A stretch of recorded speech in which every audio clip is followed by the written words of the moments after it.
বাংলাদেশের বাইরে পৃথিবীর বিভিন্ন প্রান্তে যে যেখান থেকে চ্যানেলাই দিচ্ছেন আপনাদের সকলকে সাদর আমন্ত্রণ তৃতীয় মাত্রা দেখবার জন্য। প্রিয় দর্শক, বাংলাদেশের শিক্ষার হালচাল খুব একটা সুখকর নয়, সেটা আমরা বহুদিন ধরেই বহুবার আলোচনা করবার চেষ্টা করেছি। এটিকে জাতির মেরুদণ্ড বলছি বটে, কিন্তু কার্যত এই জায়গায় আমাদের মনোযোগ একেবারেই সীমিত, এবং ফলে দেখা যাচ্ছে যে সময় যত গড়াচ্ছে শিক্ষার মান তত নিম্নগামী।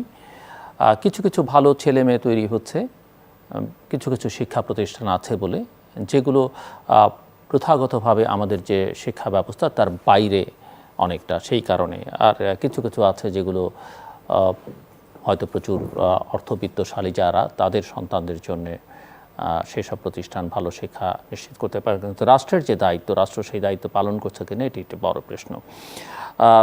একেবারে প্রাথমিক স্তর থেকে উচ্চশিক্ষা পর্যন্ত সর্বত্রই একই অবস্থা, যে কারণে বাংলাদেশ তার নলেজ কোথায় আছে, জ্ঞানের বা বিজ্ঞানে বাংলাদেশ দক্ষিণ এশিয়ার মধ্যে তলানিতে, একথা আমরা সবাই জানি।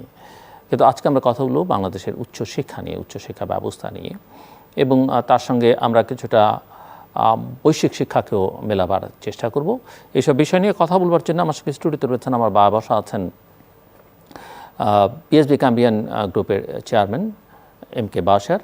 আমার ডানে রয়েছেন London based education consultant Abid Sabir Maria consultancy লন্ডনের ডিরেক্টর এবং CEO. Welcome to the show mister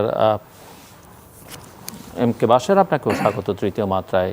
আমি একটু আপনার কাছ থেকে প্রথমে শুরু করবার জন্য একটু বলবো যে উচ্চশিক্ষার সংকট আসলে আমাদের সার্বিক শিক্ষা ব্যবস্থার সংকট, আমরা সেটা কম বেশি সবাই জানি।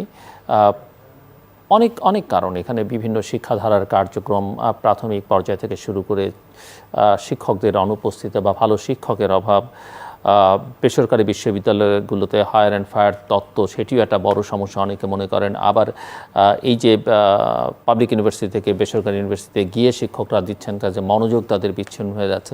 সো সব মিলিয়ে আপনার টেক কি, আপনি কি মনে করেন যে সংকটগুলো আসলে কোথায়? ধন্যবাদ আপনাকে, ধন্যবাদ যারা এই অনুষ্ঠান দেখছেন তাদের সকলকে, এবং বিশেষ করে ধন্যবাদ জানাই মিস্টার আবিদ স্যারকে, যিনি লন্ডন থেকে এসে আজকে শুতে অংশ নিয়েছেন আমাদের সাথে। বাংলাদেশের শিক্ষা ব্যবস্থায় নানাবিধ সংকট বিদ্যমান রয়েছে। তার মধ্যে একটি বড় সংকট হলো যে উচ্চশিক্ষার ক্ষেত্রে খুব ভালো মানের আমাদের শিক্ষা প্রতিষ্ঠান নেই, আবার শিক্ষা প্রতিষ্ঠান যেগুলো আছে সেখানে ভালো মানের শিক্ষক নেই, সেখানে গবেষণার কোনো সুযোগ নেই, এবং একজন শিক্ষার্থীকে পড়াশোনার পাশাপাশি ইন্ডাস্ট্রির সাথে সম্পর্ক বজায় রেখে যেভাবে তাদেরকে গড়ে তোলা দরকার সেই বিষয়গুলো নেই। আমরা যদিও জানি বাংলাদেশের তথাকথিত শিক্ষাবিদ অথবা অন্যান্য সেক্টরে যারা আছেন, বিশেষ করে কিছু কিছু সাংবাদিক বন্ধুরাও আছেন যারা সবসময় বলে থাকেন যে ব্রেন ড্রেন করে ফেলছি আমরা যখন শিক্ষার্থীদেরকে বিদেশে উচ্চশিক্ষার জন্য পাঠাই তখন এদেশের মেধাবী শিক্ষার্থীগুলোকে পাঠিয়ে দেই, কিন্তু সেখানে বড় যে বিষয়গুলো আছে, বড় চ্যালেঞ্জ যেগুলো আছে, যে আমাদের দেশে যারা পড়াশোনা করেছে সরকারি বিশ্ববিদ্যালয়গুলোতে, বুয়েটে বা মেডিকেলে, তারা যখন দেশকে কিছু দেওয়ার সময় এসেছে তখন কিন্তু তারা বিদেশে পাড়ি জমানোর চেষ্টা করেছে, অথবা বিভিন্ন প্রফেশনে যারা হাই স্কিল এবং ভালো প্রফেশনাল দেশের ভালো ভালো অবস্থানে আছে, তারাও একটি সময় এদেশ থেকে বিদেশে গিয়ে স্থায়ীভাবে বসবাসের চেষ্টা করছে, সেখানে গিয়ে হাই স্কিল মাইগ্রেশন করছে ইত্যাদি। তো সেই জন্য আমরা মনে করি যে এই যে কারণগুলো রয়েছে বিদেশে চলে যাওয়ার পেছনে, তার কারণ অনুসন্ধান করতে গেলে আমরা দেখব এখানে যে আমাদের শিক্ষার যে মান এটি যথোপযুক্ত না, এবং এখান থেকে শিক্ষা গ্রহণ করার পর সবাই যেখানে জব পাবে এমন কোনো নিশ্চয়তা নেই। নানাবিধ কারণে কিন্তু বিদেশে পাড়ি জমাচ্ছে শিক্ষার্থীরা। সো আমরা যদি বিশ্বমানের শিক্ষা প্রতিষ্ঠান এখানে গড়ে তুলতে পারতাম, অথবা ওয়ার্ল্ডের টপ র্যাঙ্ক ইউনিভার্সিটিগুলোর ক্যাম্পাসগুলো বাংলাদেশে স্থাপন করে সেই মানের শিক্ষকদেরকে এখানে এনে যদি আমাদের দেশের ছেলে মেয়েদেরকে শিক্ষিত করা যেত, তাহলে কিন্তু এই বিদেশে যাওয়ার প্রবণতা অনেকটা হ্রাস পেত, এবং বিদেশে গিয়ে যখন ভালো কোনো সুযোগ পাচ্ছে, সেম সুযোগ যদি আমরা আমাদের দেশে দিতে পারতাম, তাহলে বিদেশ থেকেও লোকজন এসে এখানে কাজ করতো। এখনও করছে, এখনও কিছু সংখ্যক মানুষ বিদেশ থেকে এসে বাংলাদেশে চাকরি করছে, এবং তারা কিন্তু ডলারে পেমেন্ট নিচ্ছে। আমরা যদিও বলি যে আমাদের 82 লক্ষ বা 1 কোটি বাংলাদেশি ফরেনার হিসেবে বিদেশে কাজ করছে, রেমিটেন্স পাঠাচ্ছে, 1 কোটি মানুষের রেমিটেন্সের সমান কিন্তু এখানে 7 লাখ বা 10 লাখ বিদেশি লোক কাজ করে তার চেয়ে বেশি নিয়ে যাচ্ছে। সো আমাদের চিন্তা করতে হবে যে বাংলাদেশের শিক্ষার ক্ষেত্রে যতগুলো সংকট আছে একদম প্রাথমিক স্তর থেকে শুরু করে উচ্চশিক্ষা পর্যন্ত এই সবগুলো সংকটকে নিরসন করে আমাদের শিক্ষা ব্যবস্থাকে ডেলে সাজিয়ে আধুনিকায়ন করে নিয়ে যেতে হবে। আপনার বলতে সুবিধা হবে যে আমরা দেখছি যে 2013 সালে বিদেশে গেছে শিক্ষার্থী, এই সংখ্যা হচ্ছে 24,112। 2008-এ ছিল এই সংখ্যা আরও কম, 16,609 জন। 2022-এ এই সংখ্যা বেড়ে 49,151 জন। বিশ্বের 58টি দেশে পড়াশোনার জন্য গিয়েছেন। এটি একেবারেই বাস্তব, এবং 58টির বাইরেও আরও অনেক দেশে শিক্ষার্থী গিয়েছে, এবং সেই সংখ্যাটি প্রায় গত বছরে 55,000 বা 60,000-এর মতো ছিল। এখন প্রশ্ন হচ্ছে যে বাংলাদেশ থেকে এত বেশি শিক্ষার্থী করোনা পরবর্তী সময়ে কেন যাচ্ছে? কারণ আপনারা লক্ষ্য করেছেন করোনার সময় বাংলাদেশের শিক্ষা ব্যবস্থা আরও খারাপ ছিল, এবং করোনা পরবর্তী শিক্ষা ব্যবস্থা ভয়াবহ আকার ধারণ করেছে। তো যার ফলে এখানে যারা পড়াশোনা করছে তারা বিদেশে তেমন কোনো সুযোগ পাচ্ছে না। আমি গত 11 তারিখে শ্রীলঙ্কার তাজ সমুদ্র হোটেলে একটি সেমিনার হয়েছিল, কেমব্রিজ বিশ্ববিদ্যালয় অর্গানাইজ করেছিল সেখানে, এবং ইন্ডিয়া, শ্রীলঙ্কা এবং নিয়ারেস্ট কান্ট্রির অনেক ডেলিগেটরা সেখানে এসেছিল, কথা বলেছে। সেখানে কিন্তু এই বিষয়গুলো উঠে এসেছে, করোনার সময়ে কী কী সংকট তৈরি করে দিয়ে গেছে শিক্ষা ব্যবস্থায়, এবং এই মুহূর্তে কিভাবে সেগুলোকে ওভারকাম করে তারা এগিয়ে যাবে, সেই বিষয় নিয়ে কেমব্রিজ বিশ্ববিদ্যালয়ে এই প্রোগ্রামটির আয়োজন করেছিল। 2 দিনব্যাপী অনুষ্ঠান, তবে মূলত দ্বিতীয় দিন ছিল মূল আলোচনাগুলো, এবং তারা এখন সারা পৃথিবীব্যাপী তাদের শাখা প্রশাখা বৃদ্ধি করছে, তারা পার্টনারশিপ নিচ্ছে, এবং শিক্ষার্থীদেরকে হাতে কলমে শিক্ষা দেওয়ার মাধ্যমে একদম প্রি প্রাইমারি লেভেল থেকে প্লে গ্রুপ থেকে শুরু করে একদম উচ্চশিক্ষা মতো ধাপে ধাপে কীভাবে অ্যাডভান্স করে নিয়ে যাবে সেই সকল সম্পর্কে ধারণা দিয়েছে। এবং এই জায়গাগুলোতে আমরা আসলেই অনুপস্থিত আছি, কিন্তু সারা পৃথিবী কিন্তু এগিয়ে যাচ্ছে। এই করোনার সংকট কাটিয়ে কিভাবে শিক্ষা ব্যবস্থাকে ডেলি সাজাচ্ছে অন্যান্য দেশগুলো, সেগুলো যদি আমরা আসলে কপি করতে চাই হুবহুব তাদের মতো করে, তাহলে কিন্তু আমরা খুব দ্রুত এগিয়ে যেতে পারবো। আমি আসবো আবার আপনার কাছে। Abid Sabir, he was mentioning about the higher education system in Bangladesh and why students are interested to going abroad. So why students should go study abroad? Good question. It's a very common question asked by different organizations in different forums, and I have seen this question comes not only in Bangladesh, globally every country normally asks this question, that why should students consider their education study abroad. There are multiple factors. Special factor is when they don't get the job, comfortable zone, like the quality of education, they couldn't get the job in their home country, and especially the salary expectation rate, the currency fluctuation rate, if you see in Bangladesh, for example. So if a fresh graduate from Dhaka University, of Chittagong University, for example, and if he do a master's program, end of the day, he would expect a salary rate of around 250 or 300 US dollar, for example. At the same time, for example, if a student go into a foreign country for education purpose, and if he completes a degree, definitely he can come back to his home country and he can earn around 800 to 1,000 minimum dollar salary, which can be easily survivable for his family. As you see that the economical challenges, the global challenges in the market, for example, the fuel prices, energy prices, how come as a family member, as a student, for example, even holding a degree, and he cannot survive himself in 250 US dollar in the Bangladesh, for example, in currency is fluctuating day by day. So economically, he cannot feed his family. How he can survive to if he is married and children and other things like that. All these factors push the student to go study abroad options. Otherwise, for example, without going abroad, he cannot be survive all through the life, because end of the day, until he become 50-60-year-old, how come, for example, he can get the income from government support is not available. For example, in other countries, some financial supports has been given to the people. For example, like in United Kingdom, if you see, lot of British peoples get the support from the government side, because the reason is government pushing them some support, and some they do by themselves as independently. So keeping in factor these financial factors, these motivational factors and source of incomes and all these things, these are the parameters basically when any students choosing to study abroad option, he consider himself either I should stay here or either I should stay I should go outside the country. So once he graduate from outside country, then again the opportunities depending upon his circumstances, either he should come back to his country or either he should go further immigration options. So what I believe is, to be honest with you, studying abroad options are vital role while playing in the industry and the society. Keeping in view that person who is going study abroad, he is not only going for study abroad option, he is also playing a vital role for the community and for the society. He is sending the remittance from the foreign country to Bangladesh, to at least his country can be growth level, GDP level can be grow as well. And secondly, for example, if he is studying abroad and coming back, he can serve in the community in a better standard of the life. So these standard of life are very important factors which compel him to go, for example, to study abroad option. And secondly, I believe that we should consider this factor as a quality of education in Bangladesh is not standard up to the mark as compared to the foreign study education. For example, I have so many Bangladeshi students, for example, when they coming to me for interview purpose, and even they can't demonstrate their skills the level we expect from them. So even if you send them into UK, for example, they cannot compete on those challenges, and they cannot say that we have got the education, the quality as well, for example. So we need to improve our educational skills. We need to bring the digital system in our education system, and all these factors play a vital role while while giving the opportunity to studying abroad options. So I believe these few challenges which we needs to be covered, and we need to be send proposal to the government as well to improve the quality of education as well, and somehow they should support to the students in terms of their financial matters, so at least the less number of students think about to study abroad option. So as you said, there are many challenges for the students, especially for the South Asian students, those who are willing to go to abroad. Yeah. So what are the current challenges students facing in foreign country?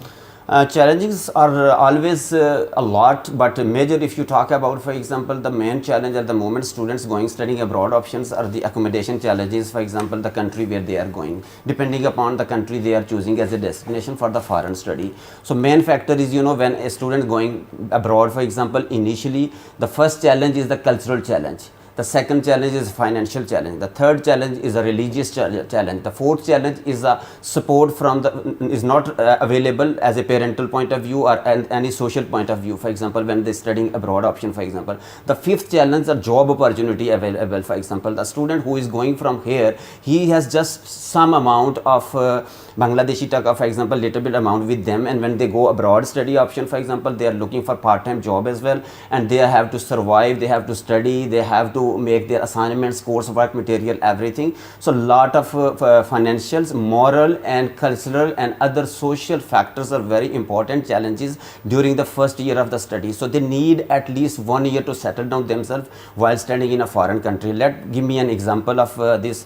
A student who is going in a first year, so you imagine, for example, because he never studied before in foreign country, so when he leave from Bangladesh airport to any other country, for example, where he is going for study, first challenge he face over there is accommodation challenge, because over there is the accommodation is always in sharing.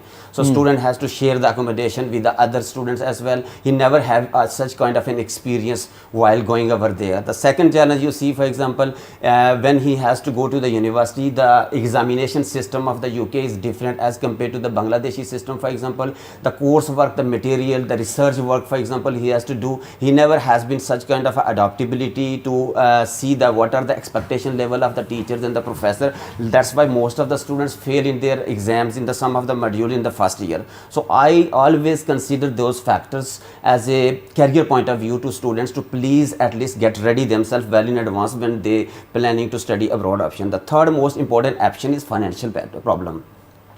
Financially, for example, you see, imagine if student is earning 20 hours part-time job, for example, he cannot cover the cost of the tuition and the living cost as well, for example. Even the parents is giving the full tuition first year fee, but at the same time the other challenges does not mean that he need moral support from the family point of view as well. At the same time he is asking some social support as well, because some of them having the family and friends in their abroad country, but some of them they don't have the family and anything like that. So they need a lot of mental support as well.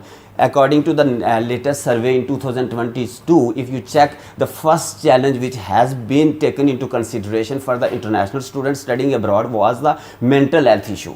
So mental health issue, for example, out of 10 only 2 students get the mental health facility in study abroad option from the universities. That's why nowadays the universities are giving a very important factor into consideration and giving the moral support to the students, mental support to the student. For example, you see in the after the COVID, for example, lot of students couldn't get the classes and they couldn't pass their exams as well. They do not have a practical education system in the university, and the failing is the factor which basically push the students to the mental health issues. Because for example, as per UK immigration law, you see if students fail one module over there, they cannot complete their degree, they have to return their home country because they cannot extend their visa while staying in the UK. They have no option to come back. That's the reason basically this mental approach, if can be treated well in advance, for example, that can be solve a lot of problem for international students. I have getting every single day 5 to 10 calls that I have failed one module, so what is the option for me, can you please help me out? And I said I'm so sorry for that, because as per immigration rules you can exit your qualification, you have to go back home country and apply another master degree from your home country again, which is another challenge for the immigration point of view, because if students spent a lot of money over there, he couldn't get his proper degree from there and coming back and applying again for the main course. So these 4 challenges, to be honest with you, these 4 challenges, like I said, social, moral, economical, financial and mental health, these are the main challenges, and every university is now trying to address those issues as well for a foreign study option. And I hope so that students should well prepared before going to the other country to at least cope up these type of the challenges in the future. Mister Bashar, আমরা শুনছিলাম receiving and থেকে, but আমি জানি যে বহু বছর ধরে আপনার প্রতিষ্ঠানের মাধ্যমে প্রচুর ছেলেমেয়ে পৃথিবীর বিভিন্ন দেশে পড়তে যায়।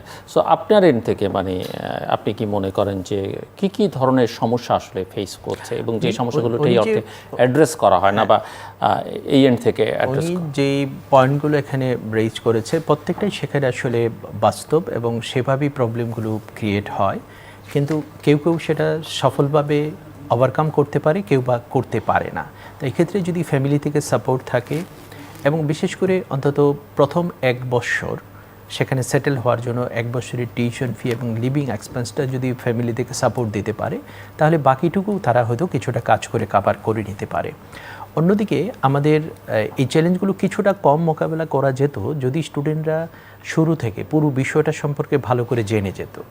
কারণ কোন দেশে তাদের ইমিগ্রেশন পলিসি কী আছে, স্টুডেন্ট ভিসার ক্ষেত্রে কী তাদেরকে রুলস রেগুলেশন মেনটেন করতে হবে সেটা যদি জানতো, কোন ক্ষেত্রে তারা কত সময় কাজ করতে পারবে, কত টাকা আর্ন করতে পারবে এবং কাজ করার জন্য তাদের মিনিমাম যোগ্যতা কী থাকা দরকার বা কী ক্ষেত্রে দক্ষতা বেশি দরকার, কোন বিষয়ে ধারণা থাকলে তারা ভালো চাকরি পাবে এবং চাকরি করে কত টাকা তারা আর্ন করতে পারবে। এখানে সবচেয়ে বড় যে চ্যালেঞ্জটি আমরা সম্প্রতি দেখছি কানাডা, অস্ট্রেলিয়া কিংবা ইউকেতে, সেখানে হচ্ছে যে সব স্টুডেন্টরা চায় মেন সিটিগুলোতে যেতে, যেমন সিডনিতে অথবা নিউ ইয়র্কে, টরন্টোতে, হ্যাঁ, বা লন্ডন শহরে। এই জায়গাগুলোতে living expense so high, but তারা হয়তো অন্যান্য কমফোর্ট ওখানে আছে, ওই সিটিগুলোতে প্রচুর বাংলাদেশি আছে, আত্মীয়স্বজনরা থাকে, সেই আছে। যেমন আমরা যদি বলি যে ধানমন্ডি, গুলশান অথবা বারিধারাতে যারা একটা অ্যাপার্টমেন্ট নিয়ে থাকবে তাদেরকে হয়তো 1.5 লাখ, 2 লাখ বা 3 লাখ টাকা ভাড়া গণতে হবে, কিন্তু যখনই ধানমন্ডির পাশে হয়তো রায়ের বাজার এলাকা অথবা খুব নিয়ারেস্ট যায়, তখন সে কিন্তু 4 ভাগের 1 ভাগ খরচে যেতে পারে। আবার যখন তারা ঢাকার কাছে হয়তো গাজীপুরে বা নরসিংদীতে এরকম শহরগুলোতে যখন যাচ্ছে, মেইন শহর থেকে হয়তো 1 ঘন্টা বা 1.5 ঘন্টা ডিস্টেন্স, কিন্তু সেখানে টিউশন ফি অনেক কমে আসতে পারে। আবার কোনো ইউনিভার্সিটি আছে যখন ডাইরেক্ট তারা সেখানে যাচ্ছে, যেগুলো টপ র্যাঙ্কিং ইউনিভার্সিটি, সেখানে ফি অনেক বেশি। আবার যখন তাদের অ্যাফিলিয়েটেড ইনস্টিটিউটগুলোতে যাচ্ছে, সেখানে টিউশন ফি অর্ধেক কমে আসছে। সো একজন স্টুডেন্ট যদি শুরু থেকে শেষ পর্যন্ত পুরো প্ল্যানটা আগে সাজিয়ে নেয় এবং তার বাজেট অনুযায়ী যদি সে সেখানে যাওয়ার চেষ্টা করে, তাহলে দেখা যাবে সব দিকটা সাশ্রয় হবে, সে সুন্দরভাবে পড়াশোনা শেষ করতে পারবে, টপ র্যাঙ্কিং ইউনিভার্সিটির ডিগ্রি সে অর্জন করতে পারবে এবং ডিগ্রি পাওয়ার পর সে যখন জব মার্কেটে যাবে তখন সেখানে কিন্তু খুব চমৎকারভাবে জব করতে পারবে। এবং আমরা অ্যাডভাইস করি স্টুডেন্টদেরকে যে স্টুডেন্টরা যখন জব করতে যাবে, যেমন একটা কমন জব হচ্ছে হোটেল রেস্টুরেন্টগুলোতে তারা কাজ করা, কিন্তু এখন প্রশ্ন হচ্ছে যারা হোটেল ম্যানেজমেন্ট, কালিনারি আর্টস এইসব সাবজেক্টে পড়াশোনা করতে যাবে, তাদের জন্য এই জব খুবই উপযোগী। কিন্তু কেউ যখন ইঞ্জিনিয়ারিংয়ে যাবে, কেউ হয়তো অন্য বিজনেসের সাবজেক্টে পড়বে, আর্টসের সাবজেক্টে পড়বে, তাদের জন্য কিন্তু এই জবটা সুইটেবল না। কিন্তু এটার বাইরেও হাজারো রকম জব আছে, কিন্তু এই জবগুলো করার মতো মিনিমাম যে যোগ্যতা সেটা তাদের নেই। এবং ইংলিশ ল্যাঙ্গুয়েজের ক্ষেত্রে আমাদের শিক্ষার্থীরা সবচেয়ে বেশি পিছিয়ে আছে, এবং যেটা কিনা আমাদেরকে অনেক বেশি পিছনে রেখে দেয়। সারা পৃথিবীতে যেখানে আমি কাজ করতে যাব, আমার নিজের ভাষাটা আমি জানবো, ইংলিশ ভাষা জানবো, তাহলে অন্যান্য যে ভাষাগুলো সেগুলো খুব দ্রুত আমরা আয়ত্ত করে নিতে পারবো। কিন্তু আমাদের ছেলেমেয়েরা না ভালো করে নিজের ভাষা জানে, না ইংরেজি ভাষা জানে, আর যার কারণে অন্য ভাষাটাও তারা কমিউনিকেট করতে পারে না। যে কারণে ইন্ডিয়া বা শ্রীলঙ্কার একজন স্টুডেন্ট ইংরেজি ভালো জানার কারণে সে যদি ঘন্টায় $25 ইনকাম করে, আমাদের একজন ছাত্র হয়তো $15 ইনকাম করে। সে যদি ভালো একটা জব করে কম পরিশ্রমের, কিন্তু আমাদের ছেলেমেয়েরা বেশি পরিশ্রমের জব করতে হয়। সো ইংলিশের এই ভেরিয়ারটা আমাদের দূর করা দরকার। এবং আমরা যদিও মনে করি যে একদম শুরু থেকে স্কুল জীবন থেকে শুরু করে কলেজ লাইফ পর্যন্ত আমরা 12 বছর ইংরেজি পরীক্ষা দেই, অন্তত 1200-1400 মার্কের পরীক্ষা দেওয়ার পরও কিন্তু ইংরেজিতে আসলে আমরা কথা বলতে পারি না। যখন IELTS, TOEFL, GMAT, set, GRE যে কোনো আমরা পরীক্ষায় যাই, তখন সেখানে আমাদের স্কোর খুবই কম থাকে।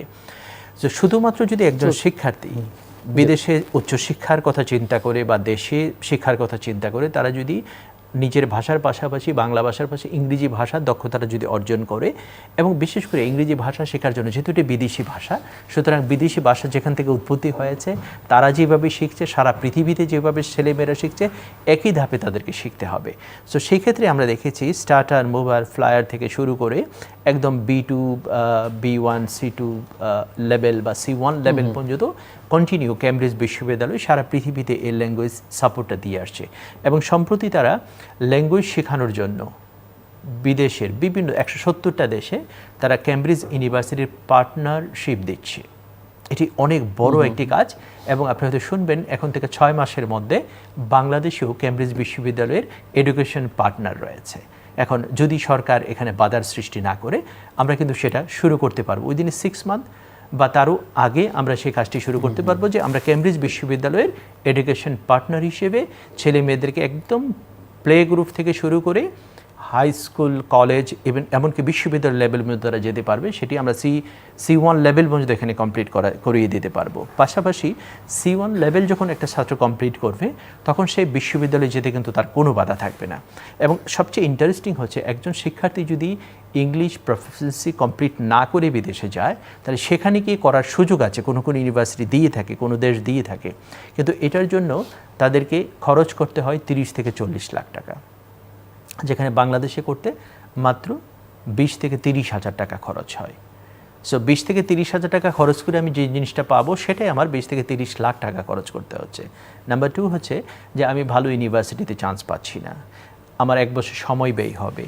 ল্যাঙ্গুয়েজ কোর্স চলাকালীন সময়ে বিদেশে কাজ করার ক্ষেত্রে রেস্ট্রিকশন আছে। মূল সাবজেক্টের সময় কাজ করা যাবে, কিন্তু ল্যাঙ্গুয়েজের সময় কাজ করা যাবে না। এবং এক্ষেত্রে দেখা যাচ্ছে একজন শিক্ষার্থী যদি ঘন্টায় $15 করে 32 সপ্তাহে 20 ঘন্টা করে যদি কাজ করে $15 ঘন্টায় পায়, আর 20 সপ্তাহ যখন ভ্যাকেশন থাকবে তখন সে ফুল টাইম অর্থাৎ 40 ঘন্টা করে কাজ করতে পারবে, তাতে করে প্রায় $32,000 সে মিনিমাম ইনকাম করতে পারে।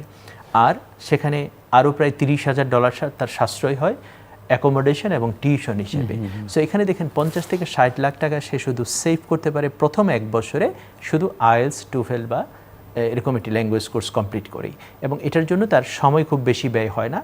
এবং এখন অনলাইনে সব ধরনের রিসোর্স আছে, কোচিং সেন্টারগুলো রয়েছে, ল্যাঙ্গুয়েজ সেন্টারগুলো, সেগুলোর মাধ্যমে করতে পারে। অন্যদিকে ব্রিটিশ কাউন্সিল, আইডিবি সহ অনেকগুলো ক্যামব্রিজ সবাই কিন্তু এখানে হেল্প করছে। সো যখন তার কোনো শিক্ষার্থী বিদেশে যাবে, তাদের এই জিনিসটা খুবই জরুরি। অন্যদিকে রেজাল্ট যদি ভালো করতে হয়, সেখানে গিয়ে ইংলিশেই লেকচার হবে, তাকে ইংরেজি জানতেই হবে। সো ইংরেজির সাথে তাকে কম্প্রোমাইজ করার কোনো সুযোগ নেই। আমি জাস্ট একটা জিনিস, যে 2 পর্যায়ের ছেলেমেয়েরা বেশি বাইরে পড়তে যায়, একদম প্রাথমিক লেভেলে বা মিডল স্কুলে যায়, সেটা খুব কম সংখ্যক। বাংলাদেশে যেটা প্রবণতা, এটা হচ্ছে যে গ্রাজুয়েশন করতে যায়, আর এটা হচ্ছে পোস্ট গ্রাজুয়েশন বা মাস্টার্স করতে যায়, মানে এখানে মাস্টার্স করে আরেকটা মাস্টার্স বা পরে পিএইচডি করার জন্য। চ্যালেঞ্জটা আসলে কাদের জন্য বেশি দেখেন, বা কাদের জন্য সমস্যাটা বেশি? ওকে, সমস্যাটা প্রথমত হচ্ছে যে আন্ডারগ্রাজুয়েট লেভেলে যারা যায়, তারা যদি রেগুলার স্টুডেন্ট হিসেবে যায়, মানে অর্থাৎ যেই বছর সে ইন্টারমিডিয়েট পাস করলো, ওই বছর বা পরের বছর এসে গেল, তখন তার যাওয়াটা অনেকটা ইজি হয়, কারণ ইমিগ্রেশন বা এম্বাসি বুঝতে পারে যে ছাত্রটা জেনুইন স্টুডেন্ট, তার পড়াশোনার কন্টিনিউশন আছে, সেটা যায়। 2 বছরের অধিক যদি ব্যাকআপ স্টাডি তৈরি হয় তাহলে সেখানে প্রবলেমটা হয়ে যায় যে তখন সিরিয়াস স্টুডেন্ট হিসেবে তাকে ট্রিট করা হয় না এবং তাকে সহজে ভিসা দিতে চায় না। ডিগ্রি লেভেলে যখন কোনো স্টুডেন্ট যায় তখন দেখা যাচ্ছে যে তাদের ইন্টারমিডিয়েট বা মাস্টার ডিগ্রির পরে তাদের লম্বা সময় হয়তো ব্যাকআপ স্টাডি আছে। এখন ডিগ্রির পরে 5 বছর 10 বছর এবং 20 বছর ব্যাকআপ স্টাডি থাকলেও কোনো সমস্যা না, যদি কিনা ওই সময়টুকু সে কোনো কাজের এক্সপিরিয়েন্স থাকে, আইদার সে নিজে কিছু করবে অথবা জব করবে, হ্যাঁ, এরকম যদি এক্সপিরিয়েন্স থাকে এবং সেম সাবজেক্টে যদি সে ওখানে যেতে চায়, অর্থাৎ যে সাবজেক্টে সে পড়াশোনা করছে সেটাও সিলেক্ট করতে পারে, অথবা যে বিষয়ের উপরে সে কাজ করেছে সেই বিষয়ের সাথে রিলেটেড কোনো সাবজেক্টে যদি অ্যাপ্লাই করে। এমনি যেমনটা আপনি এবং মিস্টার আবিদ দুজনেই বলছিলেন যে অ্যাটলিস্ট ফার্স্ট ইয়ারের অ্যাকোমোডেশন এবং টিউশন ফিস নিয়ে এটা পুরো সিকিউর থাকলে অনেক সুবিধা, সেটা অ্যাপ্রক্সিমেটলি অ্যাভারেজ কি দাঁড়ায় আমেরিকায় বা ইউরোপ? ডিপেন্ড করে, জানি আমি ধরে নিচ্ছি যেটা মোটামুটি মাঝারি মানের বিশ্ববিদ্যালয় যদি হয়। ওকে, মাঝারি মানের যেগুলো আছে সেটা হচ্ছে যে $12,000 থেকে $15,000 মধ্যে যদি ইউনিভার্সিটিগুলো হয় এবং সেখানে লিভিং এক্সপেন্সও প্রায় কাছাকাছি, অর্থাৎ 25 থেকে 30 লাখ টাকা যদি একজন স্টুডেন্টের প্রথম 1 বছরের জন্য বাজেট থাকে তাহলে অসুবিধা হয় না। আর আমাদের দেশে আরেকটা বিষয় একটু জেনে রাখা ভালো, সেটি হচ্ছে যে যখন কোনো ফ্যামিলি তার সন্তানকে বিদেশ উচ্চশিক্ষার জন্য পাঠাতে চায়, প্রিপারেশনটা নিতে হবে মিনিমাম 1 বছর আগে থেকে। অর্থাৎ 1 বছর আগে থেকে যদি ব্যাংকে টাকা ডিপোজিট থাকে বা 6 মাস আগে থেকে থাকে, তাহলে এম্বাসি ধরে নেবে যে এই প্যারেন্টস ফিনান্সিয়ালি সলভেন্ট। যেমন অস্ট্রেলিয়ার ক্ষেত্রে যদি 3 মাসের বেশি আগে থেকে প্যারেন্টসের অ্যাকাউন্টে টাকা থাকে তাহলে তারা সোর্স দেখতে চায় না। যদি 3 মাসের কম সময়ের আগে যদি ডিপোজিট দেখানো হয় তাহলে কিন্তু সোর্স অফ ফান্ড দেখতে চায়। সো আমাদের দেশে বড় চ্যালেঞ্জ হচ্ছে যে আমাদের পিতামাতা ছেলেমেয়েদেরকে পাঠাতে চায়, জমি জমা বিক্রি করে হয়তো সেখানে টাকা অ্যাট এ টাইমে রাখতে পারে, কিন্তু সেটা ডিউ টাইমের আগে থেকে যে রাখা দরকার সেটা সম্ভব হয় না, এবং ট্যাক্স ফাইলে 3 বছরের রিটার্ন দেখাতে হয়, ম্যাক্সিমাম ক্ষেত্রে হয়তো সেটা দেখাতে পারে না। আমাদের দেশে আরেকটি প্রবণতা হচ্ছে যে যেমন কানাডার ক্ষেত্রে স্টুডেন্টদের ভিসার পূর্ব যে কয়টি শর্ত আছে তার মধ্যে একটি হচ্ছে স্টুডেন্টের নামে ব্যাঙ্ক অ্যাকাউন্ট থাকতে হবে, ব্যালেন্স থাকতে হবে মিনিমাম $10,000, আর স্টুডেন্টের নামে যে কোনো একটা ফিক্সড অ্যাসেট থাকতে হবে। আমাদের দেশের মানুষের প্রবণতা হচ্ছে আমি মারা যাওয়ার পর আমার সন্তানরা জমি পাবে কানাডাতে, আর আন্ডার 18 কোনো স্টুডেন্টের সরাসরি ব্যাঙ্ক অ্যাকাউন্ট বাংলাদেশ ব্যাংক এখনও অ্যালাউ করে না। তো যে কারণে হয়তো আমরা জয়েন্ট অ্যাকাউন্ট করি প্যারেন্টসের সাথে, অথবা আর জমি জমা দেওয়ার ক্ষেত্রে বাবা আমাদের খুব বেশি আছে, মরে গেলে সব নিয়ে যাবে তারা, আর তাদের জন্যই আমরা সব কিছু বিসর্জন দিচ্ছি, কিন্তু তাদের জন্য আর্লি আমরা সেই কাজটা করছি না। সো এই বিষয়গুলো যদি আগে থেকে আসলে প্রস্তুতি নিয়ে কাজগুলো করা হয় তাহলে কোথাও কোনো সমস্যা হওয়ার কথা না। Mr. Abid, what are main factors students should consider before choosing study abroad options? Okay, that's a very common question again. Choosing a destination for studying abroad is a very tough decision for the parents and for the student. The most important factors before going study abroad, the student is considering like 3 to 4 main things. First, the location of the university. I always say the location, because somehow if student is going to some country or city where there are the jobs opportunity, part times are less available. Secondly, the thing might be the student feeling bored, because a cosmopolitan city like for example London, Toronto, New York, Dhaka city for example, student is a vibrant city for example, his life was here. If you send him in a countryside, sometimes he face problem for example. So students should consider the city, university location, and the second most important thing, which is the quality of education.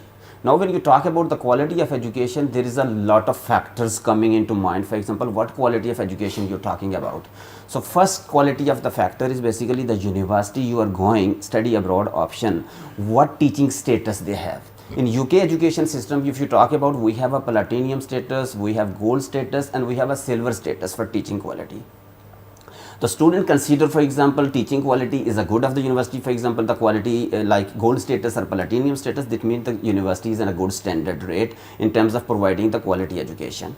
There are the other factors, not only the quality, there is also the factors employment ratio of the university graduates after completing their degree. So let's suppose someone complete a degree from Queen's Mary University, London, or XYZ University. So his employment ratio, for example, have to check internet facilities available for everyone, and they can consider consider it into, for example, what is the employment ratio. So 95% to 96% mostly university, for example, have the employment ratio. Some of them very less employment ratio. So students should consider the employment ratio of the university status. The third most, recognition in the country where he is going from. Like you see, for example, in Bangladesh, if you talk about some popular university, everybody know, yeah, I know this university, for example. But some of the universities are not popular in the country, for example, and once a student graduate from over there and come back to the home country, people saying, I don't know about this university. So keep in factor that he should understand that the university play an important role as well, while to be recognition point of view, and the international standards like US ranking, there is a local ranking in the UK like Guardians and Times, for example, in UK.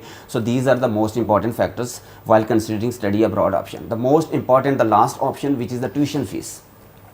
Let's suppose, for example, there is a range of universities, for example, league table, Russell Group universities, and then middle order universities in the UK or in Canada or the US or New Zealand, Australia, for example, because we promote the universities globally. So we understand each university recognition and its status and tuition fees level. So current economical situation has made the mind of the student in such a level that at the moment they are looking middle order universities as a destination because of the affordability. So like some of the universities charge tuition fees 12,000 to 15,000 per year, which is quite reasonable as compared to other destination or other universities. They charge 24,000, 25,000 pounds, for example, per annum, which is non-affordable for some students. I'm not talking about for every single student. I like 5-10% population in the country, everybody can go for Russell Group University like Cambridge, Oxford, London School of Economics, Queen's Mary University or Imperial College London, something like that. But some of the students are going for middle order university, so they should consider the tuition fees, because end of the day they have to money from their pocket. Nobody is going to help them, of course. So they should consider the tuition fees as a preliminary before selecting any university for a study abroad option. And the last final thing is, for example, end of the day, after completing the degree, what are the jobs opportunity? Either that same university is offering you placement programs option, or either only a degree piece of paper, for example. So those universities which are offering to students the placement internship option, so at the end of the day you will get a practical in hand experience after your theoretical knowledge and the practical in hand experience. When you come both together, the end of the day that will be helpful. So to my point of view, for example, the quality of education comes to under these factors, that the employment section, the student satisfaction ratio is another factor which I forgot to quote this one. Student satisfaction ratio comes with the feedback of the students. For example, let's suppose you sent 10 students to Queen's Mary University London. So at end of the day, once they graduate and come back, they will give the review and feedback what was his satisfaction ratio after completing the degree. Some of the students saying, no, it was okay, it was not good, it was not up to mark or standard like that. But some of the students ranging the university satisfaction 95 to 90%, that means they are satisfied, means they get the job opportunity soon after they complete the degree. So I believe that these 4-5 factors are the main factors which students should consider while studying abroad into any university, either in UK, US, Canada, Australia, New Zealand, or any European country. So, yeah, please continue. And the most important from the parents' point of view, I would like to say that parents should consider destination, because of the reason there is other factors I should discuss with you in the later stage. Might be the cultural factor, religious factors. You're talking about destination means country-wise. Yes, country-wise. And what's about institution-wise? Yeah, institution-wise, for example, you know, categories of institutions. Like I said to you, that every institution has a different status in every. So, what the parents should consider best institutions? Why sending a student in any country, or which country? Yeah, to me, I give all my students an open choice of destination to choose any country they want to go. But the main most important factor is the quality of education. Number 2 is the recognition of the university. Number 3, the job employment ratio of the university after graduating. Number 4, the satisfaction ratio, and number 5 is the basically the teaching status and the quality of education that university. You know that some of the universities are on the top league table, for example, in teaching quality. What does it mean? Teaching quality mean, for example, if students go into the university, they will be engaged in the group discussion, role play, assignments, coursework, and end of the day they have a thesis and project, and which is called dissertation. And after the dissertation completion of the degree, they give them the internship and placement options. I believe that this type of the university students should consider, and the parents should consider as well, which has giving the more opportunity to the students, so quality point of view and internship and placement options.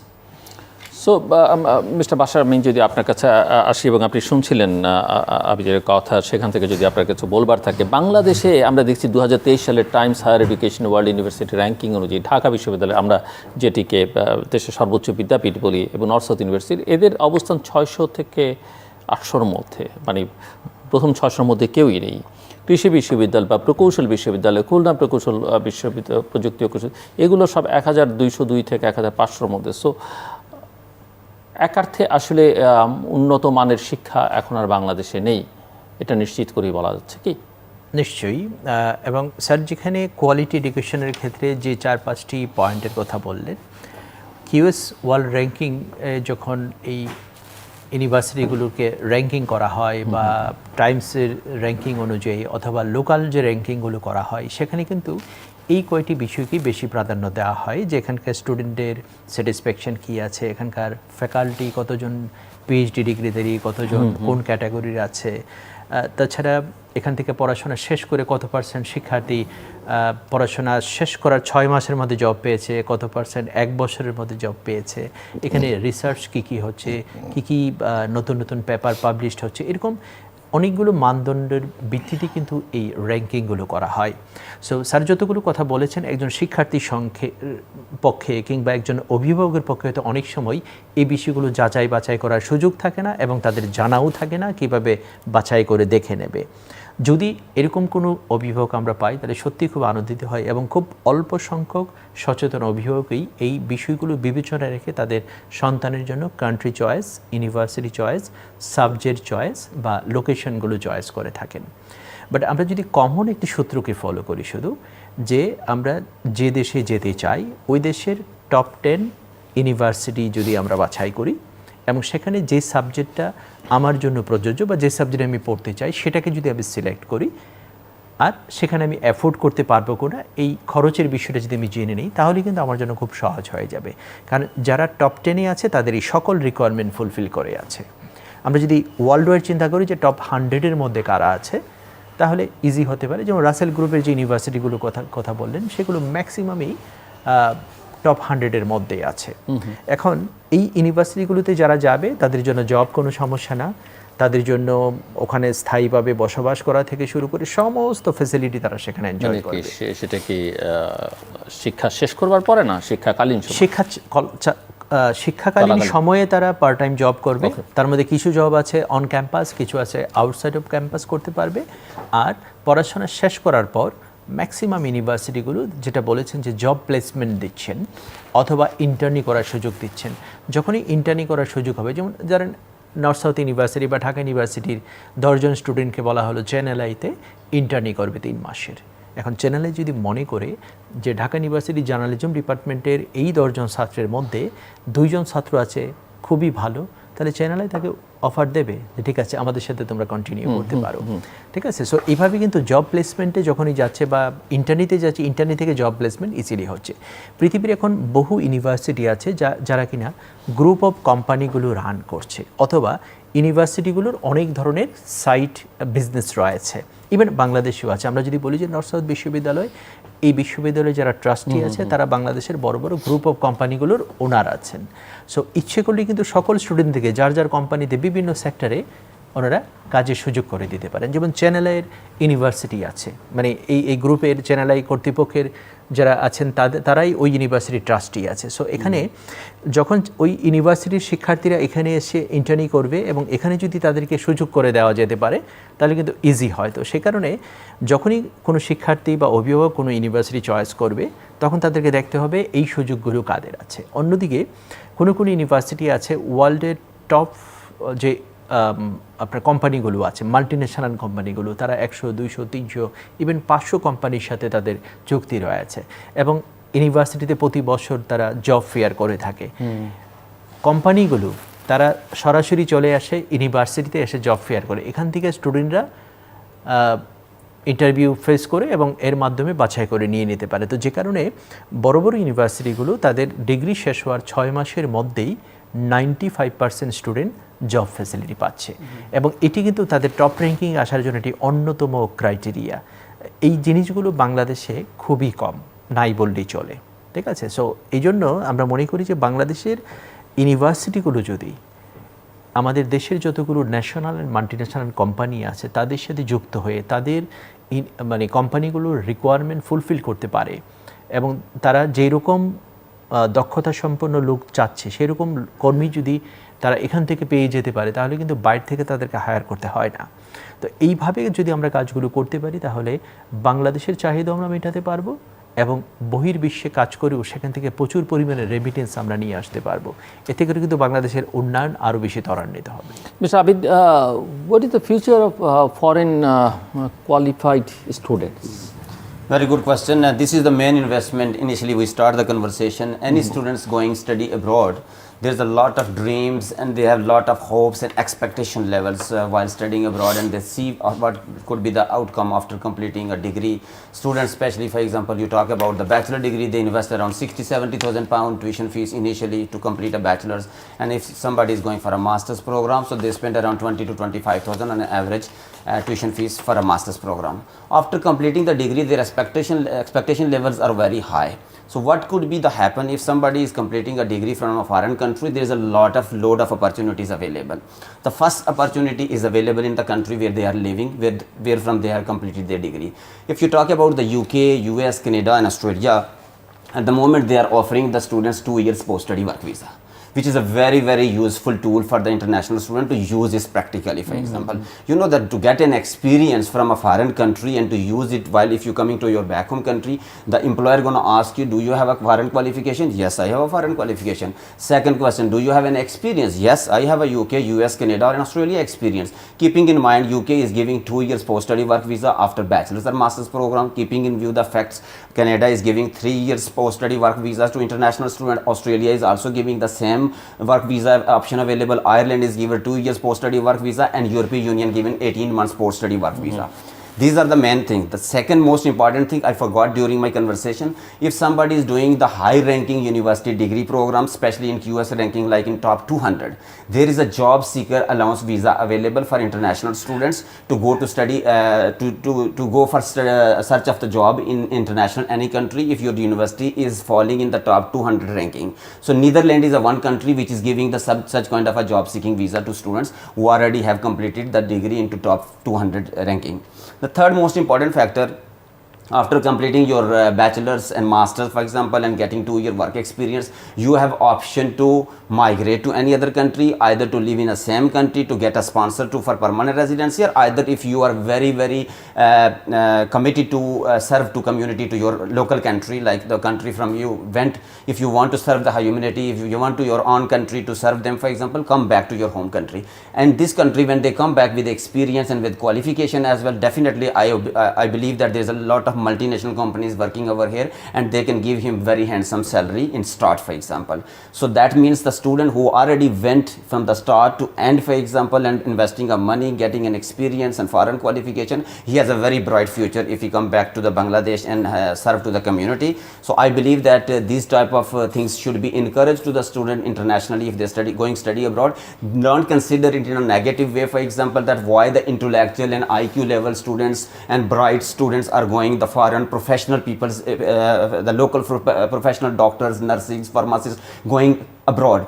Keeping in fact they should be going over there because of their bright future, but at the end of the day if they complete the degree from there and coming back to their home country, they are the asset for their country and they will serve in the community in a better way as compared to the previously. And secondly, the work and experience and qualification they got, they can educate to the local people more easily and more efficiently and effectively, because the reason, you know, they have very limited resources while staying in this country. Other countries, they give them practical in hand experience and the qualification and the level is not the theoretical knowledge which in our country we have traditionally, sadly it has to say, some of the good universities in our countries are giving the good quality education, but at the same time you can't get the quality of education at the same standard level. For example, every student cannot get a place in a top 2 or top 10 universities in the local country. So keeping in view those students who going study abroad, middle order student I'm talking about, they can bring a very good handsome experience and qualification and they can serve for the community. So I believe that We should encourage to the student to study option abroad as well, because of the limited resources and everything, and their future is not much bright if they stay their home country. So they should go to the home foreign country to study and come back to their home country, and government should send support to them. I am giving you some of the example of our South Asia country. They give student loan as well. I don't know here you have a facility available or not. They give study loan. Based upon this information, student go to the abroad, and after getting degree he will come back to the home country and he can serve in the community, and he will return his loan back. And secondly, same like in UK, for example, the British people, they can get education if they don't have the money. The government is going to support them for their finance, living cost, and plus their tuition fees. And end of the day, if they exceed their salary more than 26,000 per annum, then they will return the money 7% of their salary to the government. That's the same type of objective. If the Bangladesh government can encourage your students to go study abroad, come back and serve the community, and give the money loan back in like percentage, 5%, 10% from your salary, that's a good for the positive attitude from the society, and you will produce a very good leaders, and you will produce the good intellectual people, and nobody will be just trying to go study abroad option only permanently basis. Ultimately they will return back to home country. And frankly speaking, you cannot compare the foreign living standard to your local country. Ultimately your roots, your everything, your passion, your feeling, your society, your moral, your social, all cultural values in your heart is to your own country. Just because of the safety, because of the moral, because of your financial issues, student has to go abroad. Otherwise normally nobody wants to go study abroad for options. Thank you. So Mr. M.K. Bashar, concluding remarks. Sir যেগুলো বলছেন যে বিদেশের government তারা যেটা করে থাকেন, তাদের ছেলে মেয়েদেরকে বিদেশে উচ্চশিক্ষার ক্ষেত্রে স্টাডি লোন দিয়ে থাকেন, এবং পড়াশোনা শেষ করে চাকরি করে কিস্তিতে সে লোন পরিশোধ করার সুযোগ আছে। কিন্তু বাংলাদেশে এই সুযোগটি শুধুমাত্র সরকারি আমলা অথবা সরকারি বিশ্ববিদ্যালয়ের প্রফেসররা অথবা গভর্নমেন্ট স্কুলের যারা টিচাররা আছে তারা কোনো কোনো ক্ষেত্রে হয়তো পেয়েই থাকে, কিন্তু সাধারণ শিক্ষার্থীদের ক্ষেত্রে এই অপশনটি নেই বললেই চলে। ওয়াইস কিছুদিন আগে চাইনিজ গভর্নমেন্ট এটি সার্কুলার করেছে যে বাংলাদেশ থেকে আনলিমিটেড স্টুডেন্টকে তারা তাদের পাবলিক বিশ্ববিদ্যালয়গুলোতে পড়াশোনার সুযোগ করে দেবে, tuition fee Chinese bank bear করবে, এবং কোম্পানিতে তারা চাকরিও নিশ্চয়তা করবে পড়াশোনা শেষে, এবং চাকরি থেকে কোম্পানি থেকে ব্যাংকেরই টাকা ফেরত আসবে, ছাত্রদেরকে দিতে হবে না। এখন বিদেশিরা যদি বাংলাদেশের ছাত্রছাত্রীদেরকে নিয়ে এরকম চিন্তা করতে পারে, কিন্তু বাংলাদেশের সরকার কিন্তু তাদেরকে নিয়ে এই চিন্তা কখনই করছে না। যদি সেটি করতো তাহলে যেটা সুবিধা হতো যে আমাদের দেশ থেকে হাজার হাজার শিক্ষার্থী বিদেশি উচ্চশিক্ষা গ্রহণ করে তারা কিন্তু সুন্দর অভিজ্ঞতা নিয়ে বাংলাদেশে এসে নতুন নতুন আইডিয়া নিয়ে এখানে কাজ করতে পারতো। অন্যদিকে বাংলাদেশে বিদেশিরা এসে যে কাজগুলো করছে সেগুলো আমাদের ছেলেমেয়েরাই করতে পারতো। নাম্বার 2, যে যদি আমাদের ছেলেমেয়েরা বিদেশে থেকে যেত তাহলে তারা আরও বেশি ইনকাম করতে পারতো, এবং ফিনান্সিয়াল এবিলিটি যদি বেশি থাকতো, যে গভর্নমেন্ট স্টুডেন্টকে স্পন্সর করছে বা ফাইন্যান্স করছে, তাহলে এম্বাসিতে ভিসা সাকসেস রেট কিন্তু অনেক হাই হতো। সো সব দিক থেকে বেনিফিট হতো যদি সরকার এই উদ্যোগটুকু নিতে পারতো। তো আমরা আশা করি হয়তো নিয়ার ফিউচারে গভর্নমেন্ট এরকম একটি চিন্তা করবে, এবং বাংলাদেশকে যদি অর্থনৈতিকভাবে সচল রাখতে হয়, আমাদের এই উন্নয়নের অগ্রগতিকে যদি ধরে রাখতে হয়, এবং যে সকল ডেভেলপমেন্ট ওয়ার্কগুলো হয়েছে সেগুলো প্রপারলি যদি আমাদের সচল রাখতে হয়, এবং বিদেশি কর্মীদের উপরে নির্ভরশীলতা কমিয়ে আমাদের দেশীয় লোকদের মাধ্যমে যদি সেগুলো চালাতে হয়, তাহলে সরকার কিন্তু একটা সময় এই সিদ্ধান্তে আসতেই হবে যে সরকারের লোনের মাধ্যমেই হোক অথবা সরকারের অর্থায়নে তারা বিদেশে পড়াশোনা করে এসে দেশকে সার্ভ করবে, আর যদি বিদেশে থেকেও যায় তাহলেও এই টাকা তারা পরিশোধ করবে, এবং স্টুডেন্টরা এই কমিটমেন্ট ফেল করবে না। ধন্যবাদ। দর্শক, অনুষ্ঠানের শেষ প্রান্তে আমরা তৃতীয় মাত্রা সম্পর্কে আপনাদের মতামত আমাদের নানান যোগাযোগ মাধ্যমে, সামাজিক যোগাযোগ মাধ্যমে জানাতে পারেন। আর ফেসবুক, টুইটারে তৃতীয় মাত্রা লাইভ স্ট্রিমিং হচ্ছে। আপনি টেলিভিশনের পর্দায় দেখতে না পারলে যে কোনো সময় যে কোনো স্থান থেকে ইউটিউবে তৃতীয় মাত্রা চ্যানেলটি সাবস্ক্রাইব করে পর্ব বা পুরোনো পর্বগুলো আপনি দেখতে পারেন। Mister Abid, Sabir, thank you very much for joining us, and Mr. M K Bashar, অসংখ্য ধন্যবাদ আপনাদেরকে আলোচনা শোনাবার জন্য।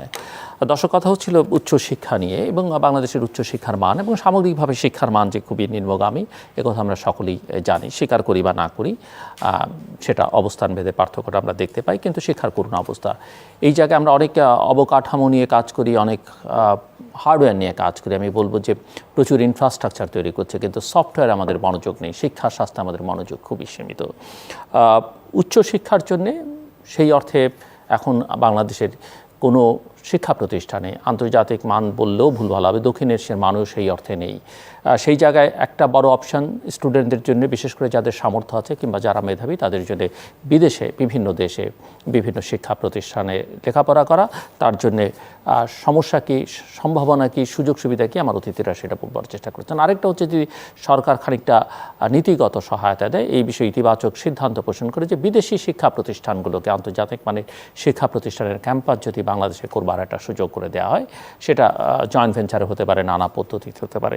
আমরা আশা করব যে নীতি নির্ধারক বিষয়গুলো ভেবে দেখবেন। আমাদের সঙ্গে থাকবার জন্য অসংখ্য ধন্যবাদ আপনাদের সবার জন্য শুভকামনা।